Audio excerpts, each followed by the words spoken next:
KSRTC bus ಹಾಗೂ ದ್ವಿಚಕ್ರ ವಾಹನ ನಡುವೆ ಸಂಭವಿಸಿದ ಅಪಘಾತದಲ್ಲಿ ದ್ವಿಚಕ್ರ ವಾಹನ ಸವಾರಿ ಕಾಲೇಜು ವಿದ್ಯಾರ್ಥಿನಿ ಮೃತಪಟ್ಟು ಸಹೋದರಿ ಗಂಭೀರವಾಗಿ ಗಾಯಗೊಂಡ ಘಟನೆ ಸುಳ್ಯದ ಪರಿವಾರ ಖಾನ ಉಬರಡ್ಕ ರಸ್ತೆಯ ಸೂಂತೋಡು ಎಂಬಲ್ಲಿ ನಿನ್ನೆ ಸಂಜೆ ಸಂಭವಿಸಿದೆ.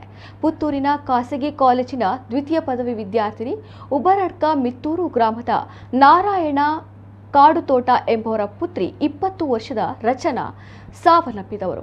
ಆಕೆಯ ಸಹೋದರಿ ಸಹ ಸವಾರಿಯಾಗಿದ್ದ ಸುಳ್ಯ ಸರ್ಕಾರಿ ಪದವಿ ಪೂರ್ವ ಕಾಲೇಜಿನ 10ನೇ ತರಗತಿ ವಿದ್ಯಾರ್ಥಿನಿ 16 ವರ್ಷದ ಅನನ್ಯ ಎಂಬುವರು ಗಂಭೀರವಾಗಿ ಗಾಯಗೊಂಡಿದ್ದಾರೆ. ರಚನಾ ಅವರು ತಮ್ಮ ದ್ವಿಚಕ್ರ ವಾಹನದಲ್ಲಿ ಸಹೋದರಿ ಅನನ್ಯ ಅವರನ್ನ ಕುಳ್ಳಿರಿಸಿಕೊಂಡು ಸುಳ್ಯದಿಂದ ತಮ್ಮ ಮನೆಗೆ ತೆರಳುತ್ತಿದ್ದ ವೇಳೆ ಸುಳ್ಯ ಕಡೆಗೆ ಬರುತ್ತಿದ್ದ ಕೆಎಸ್ಆರ್ಟಿಸಿ ಬಸ್ ಸೂಂತೋಡು ಎಂಬಲ್ಲಿ ಡಿಕ್ಕಿಯಾಗಿದೆ. ಘಟನೆಯಲ್ಲಿ ಗಂಭೀರವಾಗಿ ಗಾಯಗೊಂಡಿದ್ದ ರಚನಾ ಅವರು ಆಸ್ಪತ್ರೆಯಲ್ಲಿ ಮೃತರಾಗಿದ್ದಾರೆ. ಸಹಸವಾರಿ ಅನನ್ಯ ಕಾಲಿಗೆ ಗಂಭೀರವಾಗಿ ಗಾಯವಾಗಿದ್ದು ಆಕೆಯನ್ನ ಸುಳ್ಯದ ಖಾಸಗಿ ಆಸ್ಪತ್ರೆಗೆ ದಾಖಲಿಸಲಾಗಿದೆ. ಸುಳ್ಯ ಪೊಲೀಸರು ಪರಿಶೀಲನೆ ನಡೆಸಿ ಕೇಸು ದಾಖಲಿಸಿಕೊಂಡಿದ್ದಾರೆ.